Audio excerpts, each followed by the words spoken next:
किसी ने बिल्कुल ठीक कहा है कि अक्ल बादाम खाने से नहीं बल्कि धोखे खाने से आती है।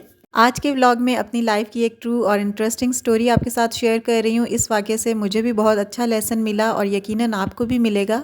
सो स्टार्ट करते हैं आज का व्लॉग। अस्सलाम वालेकुम माय यूट्यूब फैमिली, कैसे हैं आप सब? Hopefully you are all doing very well. I am fine too, अल्हम्दुलिल्लाह। अच्छा, आज के व्लॉग में ना आप लोगों के साथ अपनी एक स्टोरी शेयर कर रही हूँ। एक वाक़या है जो हुआ था आज से तकरीबन 11-12 साल पहले की बात है। और इस स्टोरी और वाक़ये से ना मैंने बहुत कुछ सीखा है और मैंने सोचा आप लोगों के साथ शेयर करती हूँ। आप भी इस स्टोरी को पूरा सुने और आप लोगों को भी यकीनन कुछ ना कुछ ज़रूर सीखने को मिलेगा। और आप भी ना फिर बहुत सोच समझ कर लोगों पर भरोसा करेंगे या ट्रस्ट करेंगे। अच्छा, आज से 11 से 12 साल पहले की बात है। हुआ कुछ इस तरह था कि हम लोग पिंडी में ना रेंट पे रहते थे और मेरी बेटी आयशा उस वक्त 9 से 10 महीने की थी, 1 साल की भी नहीं थी। और रावलपिंडी में हम जिस घर में रहते थे ना, उनकी जो लैंडलॉर्ड थी यानी जो हमारी मालिक मकान थी, हम लोग एक्चुअली रेंट पे रहते थे। और जो हमारी मालिक मकान थी ना, वो बहुत तेज़ औरत थी। और मेरे हस्बैंड की एज ना उस वक्त 23 टू 24 ईयर्स थी। और हम लोगों को बिल्कुल भी पता नहीं था कि लोगों के साथ किस तरह रहा जाता है, किस तरह डील किया जाता है और किन लोगों पर भरोसा करना चाहिए, कौन लोग ट्रस्ट वर्दी होते हैं। बस उस वक्त हम लोग ख़ुद भी एक किस्म के बच्चे थे और इतने समझदार नहीं थे। एनी हाउ, हमने ना घर देखा और हमें पसंद आया। छोटा सा घर था, हमारे लिए इनफ था। अकोमोडेशन इतनी थी कि हम आराम से उसमें ना रह सकते थे और अगर कोई मेहमान आ जाए ना तब भी वो मोर देन इनफ था। और मेरे हस्बैंड के करियर का ऑलमोस्ट स्टार्ट था, तो हम लोगों ने ना इतना ज़्यादा बड़ा या महंगा घर लेने का सोचा ही नहीं था। तो खैर हमें ना घर अपने हिसाब से और रेंट वगैरह के हिसाब से पसंद आ गया था। उस वक्त हम लोग पिंडी में रहते थे और अब मैं इस्लामाबाद में होती हूँ। तो जो लैंडलॉर्ड थी ना, जो आंटी थी, मालिक मकान थी जो, वो ना हमसे कहती हैं कि नहीं बेटा रहने दो, आप लोग इतने अच्छे हो, इतने पढ़े लिखे हो, तो आप लोगों से ना मैं कोई भी स्टाम्प पेपर वगैरह नहीं करवा रही।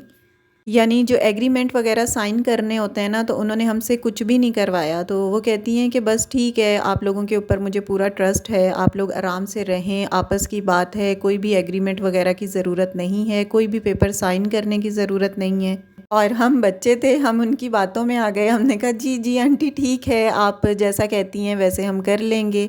अच्छा, हम ना ग्राउंड फ्लोर पे रहते थे और आंटी जो फर्स्ट फ्लोर पे रहती थीं और दो उनके पोर्शंस थे। ऊपर वाले पोर्शन में आंटी थी, नीचे वाले पोर्शन में हम थे। और हस्बैंड उनके बाहर होते थे, तो सारा डील वगैरह ना ये खुद ही हमसे करती थी। और बच्चे इनके 9th-10th में पढ़ते थे, यानी छोटे बच्चे थे। हमें रहते हुए तकरीबन 2.5 महीने हुए थे और 3rd मंथ स्टार्ट होने से पहले ना आंटी हमें कहती हैं कि बेटा आप लोग घर छोड़ दें, मुझे ना नीचे वाले पोर्शन में आना है क्योंकि मेरी टांगों में बहुत दर्द होता है और मैं ना फर्स्ट फ्लोर पर ऊपर मुझसे सीढ़ियाँ आना जाना नहीं होती। तो इसलिए ना मैं नीचे शिफ्ट होना चाहती हूँ और सीढ़ियों में ना मुझे बहुत मसला होता है। मुझे डॉक्टर ने मना किया है कि आप सीढ़ियाँ ना चढ़ें, आपकी टांगों में ना और ज़्यादा पेन होगा। तो हमने उनकी बात पे यकीन कर लिया। हम कुछ कर ही नहीं सकते थे क्योंकि हमारे पास एग्रीमेंट ही नहीं था। अगर तो हमने एग्रीमेंट साइन किया हुआ होता तो हम क्लेम कर सकते थे कि नहीं, आप हमें ऐसे घर से नहीं निकाल सकती, लेकिन हमने एग्रीमेंट साइन नहीं किया हुआ था, हम कुछ भी नहीं कर सकते थे। तो आगे चलकर सुनें कि आंटी ने हमें ये ना निकाला क्यों घर से, तो ये मैं भी आपको बताती हूँ।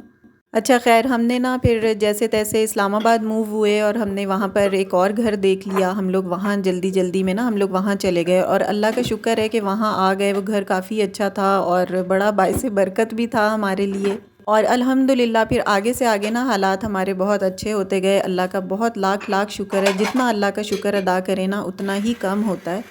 Any how, coming back to the story को ना बहुत मैंने कट कट करके और बहुत ज़्यादा शॉर्ट करके ना आप लोगों के साथ शेयर करने की कोशिश की है ताकि बहुत लंबी ना हो जाए। अच्छा, जब हम इस्लामाबाद में आ गए ना, तो कुछ थी चीज़ें जो आंटी से डिस्कस करने वाली रहती थी। कुछ पैसे थे जो लेने थे उनसे। तो हम आंटी के घर गए पिंडी और उन्होंने नीचे वाला पोर्शन ना जहाँ हम लोग रहते थे वो उन्होंने पूरा अपना सेट किया हुआ था। सारी चीज़ें अपनी सोफ़े, लाउंज वगैरह हर चीज़ सेट करके रखी हुई थी। और आंटी जब उठकर पैसे लेने के लिए गई ना, तो वो बिल्कुल ठीक चल रही थी। जबकि हम जितने दिन वहाँ रहे ना, तो वो ऐसे चल रही थी कि उनसे चला नहीं जा रहा, यानी कि उनकी टांगों में बहुत पेन है और उनसे चला नहीं जा रहा, इसलिए वो फ़ौरन ऊपर वाले पोर्शन से नीचे शिफ्ट होना चाहती हैं। तो खैर मैंने ना आंटी से पूछा कि आंटी अब तो आप माशाल्लाह सही चल रही हैं, तो आपका पेन ठीक है अब? तो आंटी फ़ौरन मुझे कहती हैं कि मेरी टांगों में तो कोई भी दर्द नहीं था। तो फिर आगे कहती हैं कि आपको किसी तरह निकालना भी तो था ना। ये आंटी के अल्फाज थे और ये लाइन जो है ना मुझे आज तक याद है। तो आगे से मैंने कहा कि क्यों आपने ऐसे क्यों हमें निकाला? तो कहती हैं कि आपकी बेटी, छोटी बेटी थी ना मेरी आयशा, वो 9 से 10 महीने की या साढ़े 8 इस तरह थी कुछ। तो कहती है आपकी बेटी हर वक्त रोती रहती है और ना मैं ऊपर डिस्टर्ब होती थी। और दूसरी बात ये कि आप ना डस्टबिन में इसके पैम्पर डालती हैं और उससे मुझे स्मेल आती है।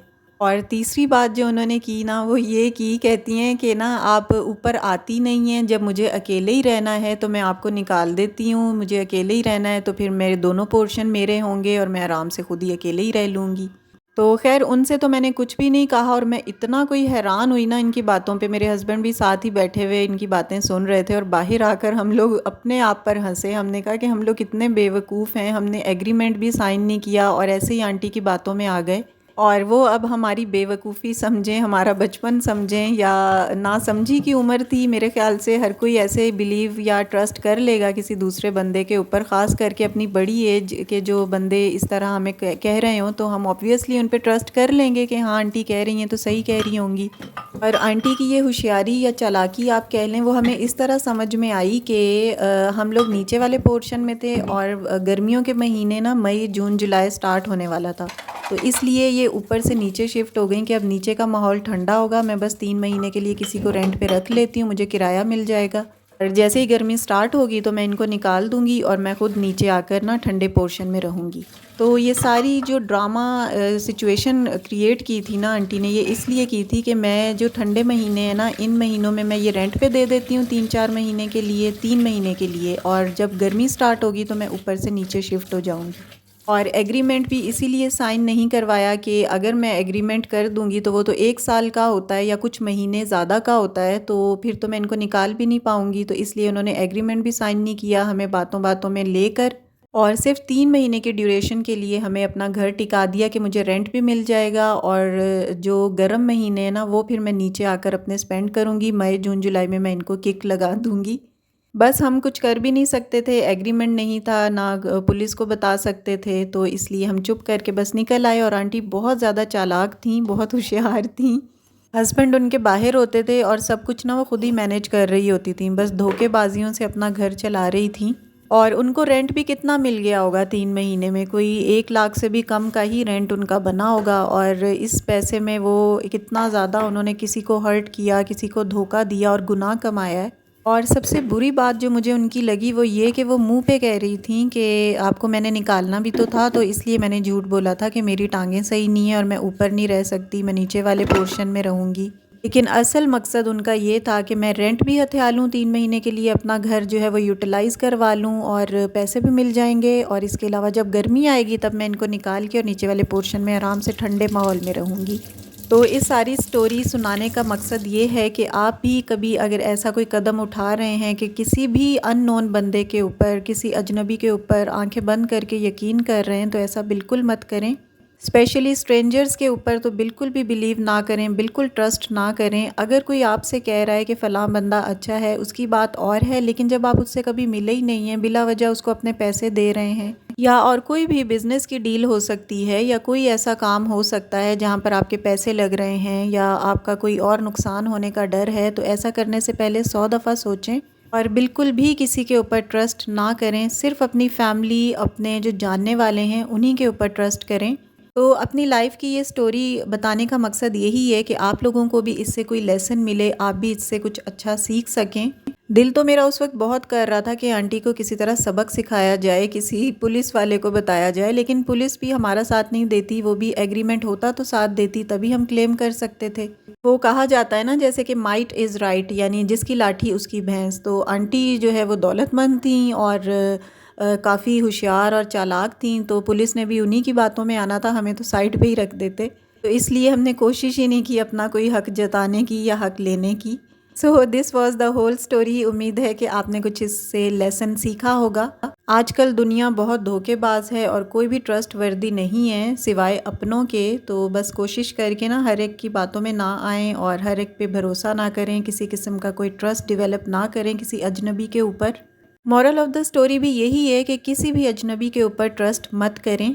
आज के व्लॉग से अगर आपने कुछ सीखा हो, कोई आपको लेसन मिला हो, व्लॉग अच्छा लगा हो तो वीडियो को लाइक कर दीजिएगा। And if you are new on my channel please do subscribe. See you soon in the next video इंशाल्लाह। Till then stay happy, stay fit and take very good care of yourself. अल्लाह हाफिज़।